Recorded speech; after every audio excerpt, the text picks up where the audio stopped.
Hello and welcome to the JBLM Sound Living Town Hall. My name is Malcolm Wolf and I'm with the Readiness Resilient Prevention Branch, and we fall underneath the Directorate in Personal and Family Readiness. Hi, my name is Catherine Moore and I'm the Clinical Director for Substance Use Disorder Clinical Care here at Joint Base Lewis-McChord. Today's Live at 11 is a discussion on low-risk alcohol choices. If you didn't already know, April is Alcohol Awareness Month. So this is a great topic for our community right now. Like all classes I give, the topic might not relate to you. You might not consume alcohol at all. But I hope that through today's discussion, that you can learn something to share with somebody else. Please feel free to comment or ask questions below in the chat as we go through today's presentation.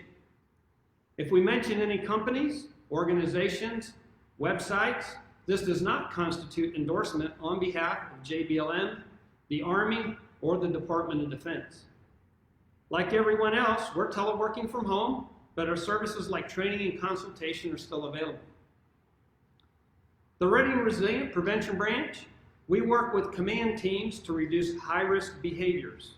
And what are high-risk behaviors?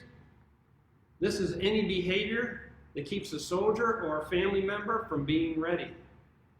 Behaviors like substance abuse, family advocacy concerns, financial readiness, or new parent support.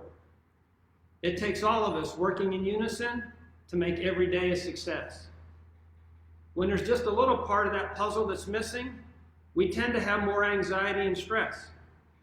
During COVID-19 right now, we seem to have a little bit more anxiety and stress right now. For today's topic, though, we're going to be discussing low-risk alcohol use. Why would we want to talk about this? Well, in March, the state of Washington alcohol sales were up 50%. And research has also shown that high amounts of alcohol consumption actually reduces our immunity. During COVID-19, we really need to stay healthy and strong and keep our immune system strong. Since we've all been following our social distancing, some people tend to feel bored due to isolation. Some, for those with family members at home, you might have more anxiety because you're not used to being around them 24 hours a day. Or you might have conflicting home and work demands. These are critical times. These are times when people might want to self-medicate. Some people drink alcohol when they don't feel good. Some people drink to forget, and some people drink just to drink. Well, when this happens, we're not ready, and we're not ready to do those little tasks that we're required to do to be mission ready. Soldiers, family members, and DA civilians need to be ready at all times. For soldiers, readiness is being able to deploy anytime, anywhere. For family members, readiness is being able to maybe just go to the emergency room or maybe just to the grocery store. For DA civilians, readiness means being able to perform our duties to support the soldiers and the family members. So why are we concerned about readiness?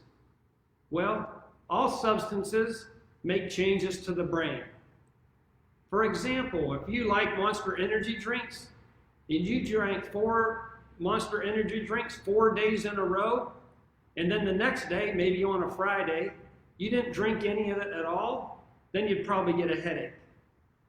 That's because your brain started making changes to the caffeine in the Monster energy drinks. This can also happen when you consume alcohol in high-risk quantities. For alcohol, alcohol seems to play a part in most incidents, accidents, and relationship problems, work-related problems, sharp incidents, and suicide. Alcohol plays a part in our brain not functioning properly due to the changes from the alcohol or the substances. This change, like earlier discussed, causes us to make poor decisions and poor choices. To be ready at all times, right now we need to discuss low-risk alcohol drinking. Low risk does not mean safe, though. What do I mean by that? Well, we could consume just 1 beer, and that does fall in the low-risk guidelines, which we're going to discuss in a minute, but you shouldn't drive after 1 beer. So just because we're in the low-risk guidelines, it doesn't mean that you're safe. The first part of the low-risk alcohol use is understanding what is considered a standard drink or a serving size. I wonder if anybody out there knows how much is considered a serving size of alcohol. Some people believe a serving size is just a little bit, but yet some people feel that a serving size is a whole fifth of Jack Daniels. Actually, a standard drink or a serving size of alcohol is the amount of fluid it takes to equal 0.6 ounces of pure alcohol. This is the same amount of alcohol that's found in a regular standard 12-ounce beer, 4 to 5 ounces of wine, or 1.5 ounces of 80-proof alcohol. So now that we know what a serving size is, we can discuss the low-risk guidelines. Because if it isn't low risk, then it's high risk. High risk is people start having medical problems, relationship problems, financial problems, legal problems, or even work problems. High risk means that our brain has started making a change. And by the way, the brain didn't tell you it was changing. So let's discuss the low risk guidelines right now. We make it easy to understand. We say it's as easy as 0, 1, 2, 3. It's a nice little acronym to remember. The 0 for 0, 1, 2, 3. 0 is when you don't consume anything at all. This is a time when maybe you're working, you're driving, you're operating heavy machinery, maybe you have a medical condition, maybe you're underage, maybe you're pregnant if you're a female. So that's a 0. The 1, never more than 1 standard drink in an hour. So why do we say never more than 1 standard drink in an hour? Well, your liver can process 1 standard drink and metabolize that alcohol, and that keeps you in the low risk category. The 2, now this only applies to people who consume alcohol every day, and that's for people that consume alcohol every day, never more than 2 standard drinks on any one day. And oh, by the way, you have to remember rule number 1, never more than 1 in an hour. Now, if that's not you, if you don't drink alcohol every day, then you fall into the 3 category. The 3 is if you don't drink alcohol every day, never more than 3 on any one day. Oh, by the way, you need to remember rule number 1, you still must wait 1 hour in between. So these are the low risk guidelines. Anything else is considered high risk. High risk for medical problems, relationship problems, financial problems, work problems, and even alcoholism. I wonder if we have any questions out there right now concerning the low risk guidelines. They'll let me know here in a minute if we have any. All right, earlier we talked and we introduced ourselves, and so we're going to have some questions here. I'm going to ask Miss Warren about some questions that she has working over there in the disorder clinical care. Can you talk about the, Catherine, can you talk about the continuum when it comes to alcohol use? Yeah, so a lot of times when we think about our substance use, we tend to kind of think of it as all or nothing. Either I am an alcoholic or I'm not an alcoholic, which is kind of a disservice to think about it in those terms.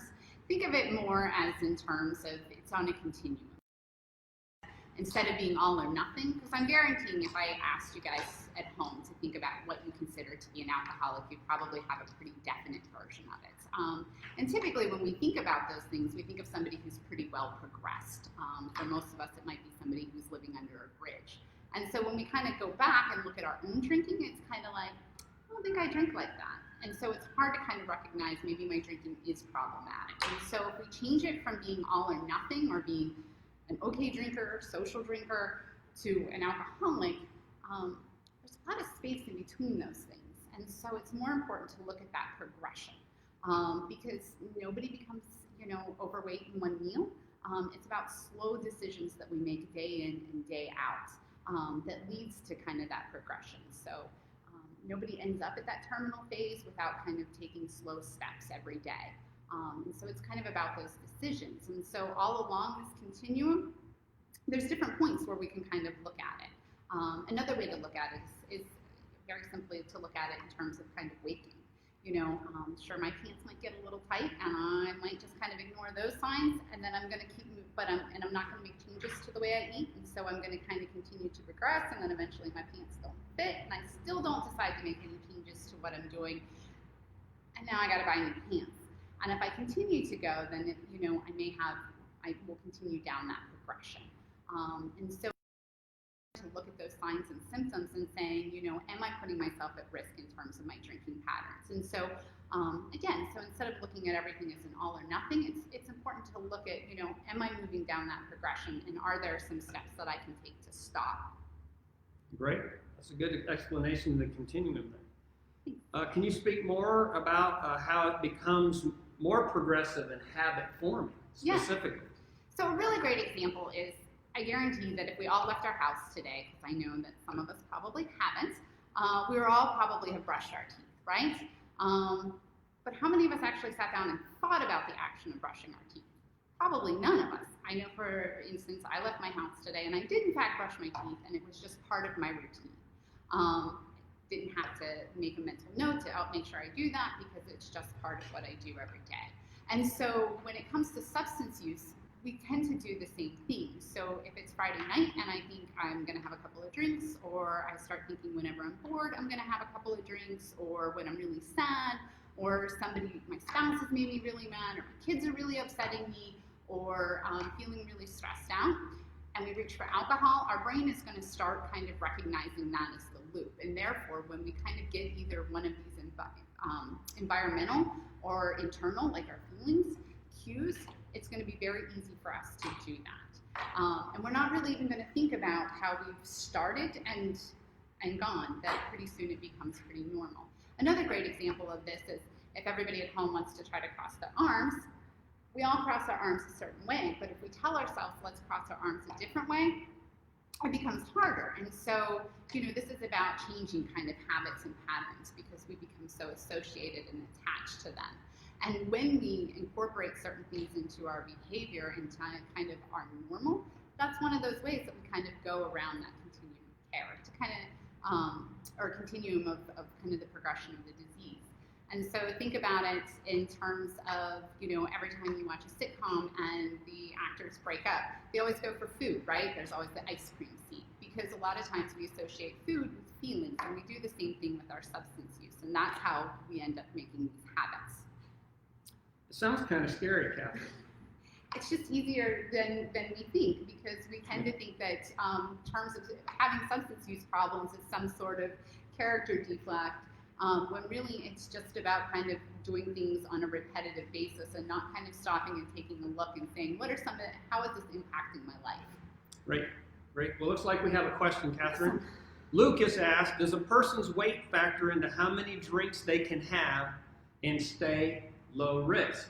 Now, I'm going to answer this, and I'll give you a few seconds to see if you have a different answer. But underneath the low risk guidelines, it really doesn't matter how much you weigh. Okay? The low risk guidelines are good across all weights, all ages, all sexes. It doesn't matter. The 0, 1, 2, 3 stays. That is the low risk guideline. It does not matter how much you weigh. In fact, even if you've been drinking for 30 years, the 0, 1, 2, 3 still applies. Do you have anything different to say to that, Catherine? So what I'm going to add on is, so when you look at that, and I think some people get confused about it, is absolutely. So weight, gender, different things impact not so much our BAC, which is how much alcohol is in our system, because one standard drink is always going to be one standard drink. But what it is going to do is maybe impact our level of impairment. And this speaks to tolerance, which, as we kind of move through this progression piece, tolerance becomes a really important thing. It's the brain's ability to say, I'm normal even though I've consumed more alcohol. It basically is kind of your brain playing a trick on you, saying, you're good, but you're really not good, because the liver is a very standard machine, and it is only going to be able to process 1 drink per hour, meaning that if you drink more than 1 drink per hour, it is backing up into your bloodstream. So some people can handle more of that alcohol in their bloodstream than others. It's not necessarily a good thing, because what it's doing is it's actually putting you at higher risk for developing some of these other problems, that Malcolm spoke of earlier sooner, because your brain's not saying, hey, you know what, this isn't a really good idea, we need to stop. Great, great. So Catherine, what are the ways that people can recognize the progression in the continuum? So again, you know, instead of looking at somebody that we see as somebody who's really progressed, it's important to kind of look at our own life and kind of say, you know, what is going on? You know, is it when I have a certain emotion, I'm running to the refrigerator and grabbing something? Am I trying to deal with my emotions or the way I'm thinking or feeling with something else to kind of distract me? Or, you know, is it part of my repetitive pattern, such as I'm always going to do this in these certain circumstances? Other signs that people have that kind of tell them that they might be starting on this progression is other people being concerned. You know, other people tend to know us very well, and sometimes they can offer us really good feedback if we're willing to listen. And it's not always about judgment, it's about, you know, people who care about us saying, hey, we noticed something different about you. Other things that are important to look at is if you notice that, you know, when we were talking about the low risk guidelines, if you're at home saying, oh my gosh, there's no way I could ever do that, you know, that might be a sign that maybe your drinking is a little bit more high risk than you had thought initially.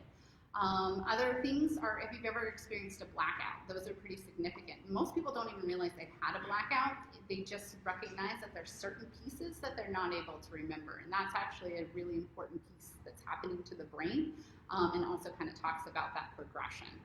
Another important piece that we look at is, you know, are people giving up certain activities to do their drinking? For instance, you know, I used to like to go and play basketball with my friends on Saturday, but I'm not because I'm either too hungover or because it's going to interfere with my drinking, or I'm not as involved in family, or I'm avoiding certain people because they're going to tell me that I'm drinking too much.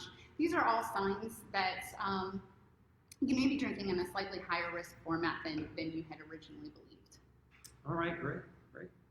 One last question. Well, no, I got two questions, sorry. Some of the people use alcohol for coping skills. Is there some other ways that people can cope other than using alcohol? Yeah, so there's lots of different ways. So if you're starting to notice that maybe you are reaching for a drink instead of dealing with things, the best way to kind of start retraining your brain or cross your arms differently is start to practice doing different things. You know, there's still, believe it or not, there's still activities that we can go out there and do. You know, take a walk, watch a video. You know, exercise is really, really great because that also kind of changes the mood in a better way. You know, call a friend, bake a cake, do something that you enjoy that kind of helps you. So that way you don't start ingraining it into a pattern and a behavior. Right. I was actually teaching a class the other day, and I talked about if I had my piano at the house, a keyboard, then I would be watching YouTube videos, you know, and learning to play the keyboard. But I'm doing some construction in the house, so I can't do that. But so maybe playing an instrument or something like that, you can do that. Last question, Catherine, is embedded behavioral health, are they still open? Absolutely. So if you know, for active duty service members, if anything that I said today kind of like resonates with you, this is a really great opportunity. Please reach out. All the EBHs are open. You can contact your local EBH. And make an appointment. We're still doing intakes. We've moved to a virtual format. And so, you know, this is a great opportunity because right now, you know, a lot of us are bored, and I know that boredom sometimes is a trigger for us to engage in drinking. And so if we feel like maybe we need to make a change, this is a really wonderful opportunity to do so.